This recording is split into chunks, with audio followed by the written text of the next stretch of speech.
नमस्कार मेरे प्यारे साथियों, आप सभी का स्वागत है जी के शुभम स्टडी में। और आप सभी कैसे हैं? आशा करते हैं कि आप सभी स्वस्थ होंगे, मस्त होंगे। तो दोस्तों, आज हम बात करने वाले हैं झारखंड पुलिस से संबंधित टॉप 20 क्वेश्चन, जो कि परीक्षा की दृष्टि से देखा जाए बहुत ही महत्वपूर्ण क्वेश्चन है और इस बार परीक्षा में पूछे जाने की लगभग पूरी संभावना है। तो आप लोग से एक निवेदन है कि वीडियो को अंत तक जरूर देखिएगा। यदि आप लोग चैनल पर नए हो तो प्लीज़ चैनल को सब्सक्राइब जरूर कर लीजिए। तो चलिए बिना देर किए स्टार्ट करते हैं। आज का पहला क्वेश्चन है, निम्न में से कौन सा राज्य सभी ओर से भूमिबद्ध है?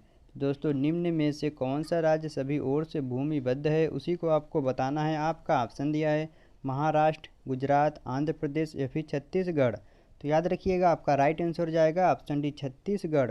तो छत्तीसगढ़ राज्य सभी ओर से भूमिबद्ध है। तो याद रखिएगा, ऑप्शन डी को लॉक कर लेते हैं।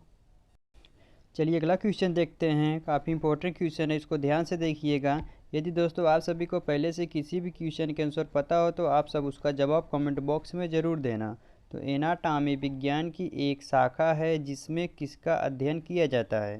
तो दोस्तों, एनाटॉमी विज्ञान की एक शाखा है जिसमें किसका अध्ययन किया जाता है, उसी को आपको बताना है। आपका ऑप्शन दिया है जानवरों एवं पौधों की संरचना, मानव अंगों के क्रियाकलाप, पशुओं का व्यवहार या फिर कोशिकाओं और ऊतकों का। तो याद रखिएगा, आपका राइट आंसर जाएगा ऑप्शन है जानवरों एवं पौधों की संरचना। तो एनाटॉमी विज्ञान की एक शाखा है जिसमें जानवरों एवं पौधों की संरचना का अध्ययन किया जाता है। तो याद रखिएगा, ऑप्शन ए को लॉक कर लेते हैं। चलिए अगला क्वेश्चन देखते हैं। हिजला मेला किस स्थान पर लगता है? तो दोस्तों, हिजला मेला किस स्थान पर लगता है, उसी को आपको बताना है। आपका ऑप्शन दिया देवघर, हजारीबाग, सिमडेगा या फिर दुमका। तो याद रखिएगा, आपका राइट आंसर जाएगा ऑप्शन डी, दुमका। तो हिजला मेला दुमका स्थान पर लगता है। तो याद रखिएगा, ऑप्शन डी को लॉक कर लेते हैं।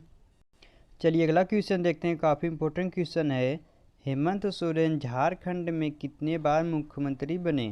तो दोस्तों, हेमंत सोरेन झारखंड में कितनी बार मुख्यमंत्री बने, उसी को आपको बताना है। आपका ऑप्शन दिए 2, 3, 4, 5। तो याद रखिएगा, आपका राइट आंसर जाएगा ऑप्शन ए, 2। तो हेमंत सोरेन झारखंड में 2 बार मुख्यमंत्री बने थे। तो याद रखिएगा, ऑप्शन ए को लॉक कर लेते हैं।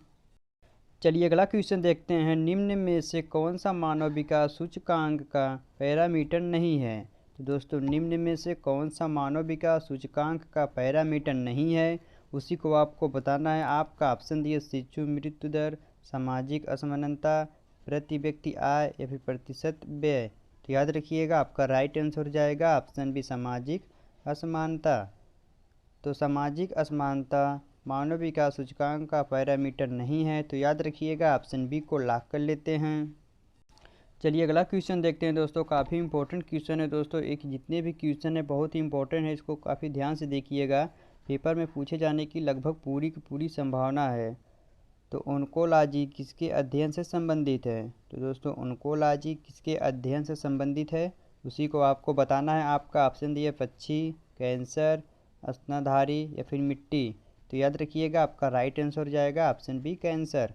तो ओन्कोलॉजी कैंसर अध्ययन से संबंधित है। तो याद रखिएगा, ऑप्शन बी को लॉक कर लेते हैं। चलिए अगला क्वेश्चन देखते हैं। काफ़ी इजी क्वेश्चन है, परीक्षा में हर बार पूछा जाता है। सूर्यकुंड मेला कब लगता है? तो दोस्तों, सूर्यकुंड मेला कब लगता है, उसी को आपको बताना है। आपका ऑप्शन दिया है शरद ऋतु में, फरवरी मार्च महीने में, चैत महीने के कृष्ण पक्ष 9वें दिन तक, या मकर संक्रांति से लेकर अगले 10 दिन तक, या आषाढ़ महीने के शुक्ल पक्ष की द्वितीय से लेकर एकादशी तक। तो याद रखिएगा, आपका राइट आंसर जाएगा ऑप्शन सी, मकर संक्रांति से लेकर अगले 10 दिन तक।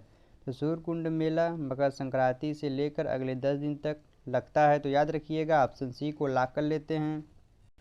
चलिए अगला क्वेश्चन देखते हैं। हेमंत सोरेन इससे पहले कब मुख्यमंत्री चुने गए थे? तो दोस्तों, हेमंत सोरेन इससे पहले कब मुख्यमंत्री चुने गए थे, उसी को आपको बताना है। आपका ऑप्शन दिया 15 नवंबर 2013, 15 अप्रैल 2013, 15 अप्रैल 2012 या फिर 15 जुलाई 2013। तो याद रखिएगा, आपका राइट आंसर जाएगा ऑप्शन डी, 15 जुलाई 2013। तो हेमंत सोरेन इससे पहले 15 जुलाई 2013 को मुख्यमंत्री चुने गए थे। तो याद रखिएगा, ऑप्शन डी को लॉक कर लेते हैं। चलिए अगला क्वेश्चन देखते हैं। दोस्तों, काफ़ी इंपॉर्टेंट क्वेश्चन है, इसको ध्यान से देखिएगा।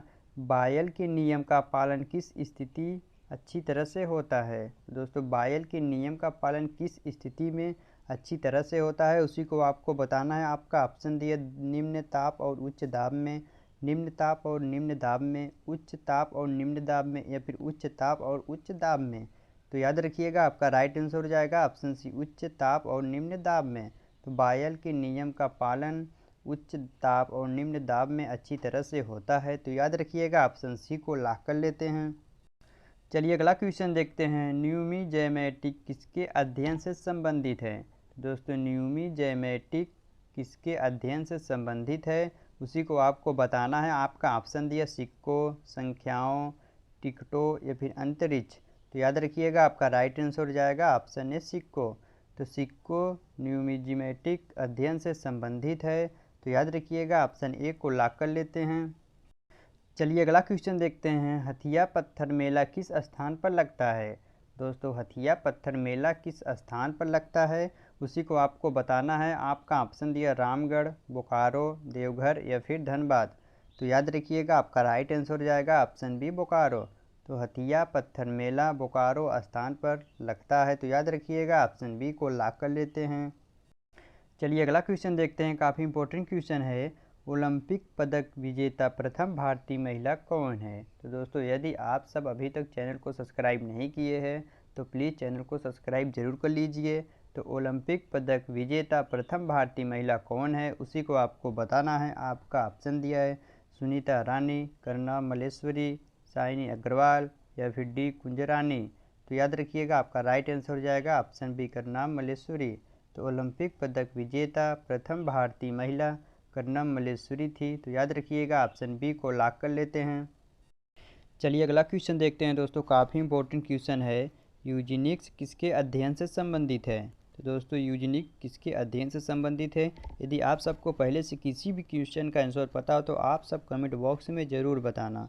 तो यूजेनिक्स किसके अध्ययन से संबंधित है, उसी को आपको बताना है। आपका ऑप्शन दिया मानव जाति के विभिन्न नस्ल पौधों की आनुवंशिकी, यूरोपीय क्षेत्र में लोग, या फिर आनुवंशिक घटकों में फेरबदल के कारण मनुष्य में हुए परिवर्तन। तो याद रखिएगा आपका राइट आंसर हो जाएगा ऑप्शन डी, आनुवंशिक घटकों में फेरबदल के कारण मनुष्य में हुए परिवर्तन। तो याद रखिएगा ऑप्शन डी को लॉक कर लेते हैं। चलिए अगला क्वेश्चन देखते हैं। झारखंड की एकमात्र नदी जो स्वतंत्र रूप से बंगाल की खाड़ी में गिरती है। दोस्तों झारखंड की एकमात्र नदी जो स्वतंत्र रूप से बंगाल की खाड़ी में गिरती है, उसका नाम क्या है, उसी को आपको बताना है। आपका ऑप्शन दिया सोन, स्वर्णरेखा, दामोदर या फिर मयूराक्षी। तो याद रखिएगा आपका राइट आंसर हो जाएगा ऑप्शन बी स्वर्णरेखा।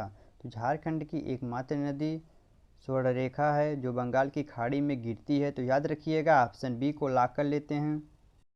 चलिए अगला क्वेश्चन देखते हैं। प्रधानमंत्री मातृत्व वंदना योजना के बेहतर क्रियान्वयन हेतु देश भर के राज्यों में झारखंड को कौन सा स्थान प्राप्त हुआ है, उसी को आपको बताना है। आपका ऑप्शन दिया प्रथम, द्वितीय, चतुर्थ या फिर पंचम। तो याद रखिएगा आपका राइट आंसर जाएगा ऑप्शन ए प्रथम। तो भारतीय मातृत्व वंदना योजना के बेहतर क्रियान्वयन हेतु देश भर के राज्यों में झारखंड को प्रथम स्थान प्राप्त हुआ है। तो याद रखिएगा ऑप्शन ए को लॉक कर लेते हैं। चलिए अगला क्वेश्चन देखते हैं। हिंदी के किस साहित्यकार ने अपना उपनाम सितारे हिंद रखा था? तो दोस्तों हिंदी के किस साहित्यकार ने अपना उपनाम सितारे हिंद रखा था, उसी को आपको बताना है। आपका ऑप्शन दिया राजा लक्ष्मण सिंह, राजा शिव प्रसाद, ईसल्ला खान या फिर सदा सुख लाल। तो याद रखिएगा आपका राइट आंसर हो जाएगा ऑप्शन बी राजा शिव प्रसाद।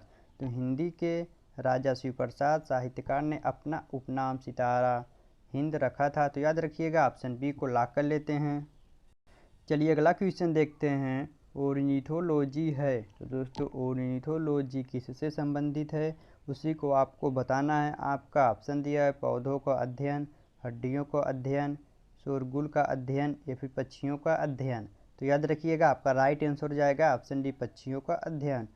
तो ओर्निथोलॉजी पक्षियों का अध्ययन है। तो याद रखिएगा ऑप्शन डी को लॉक कर लेते हैं।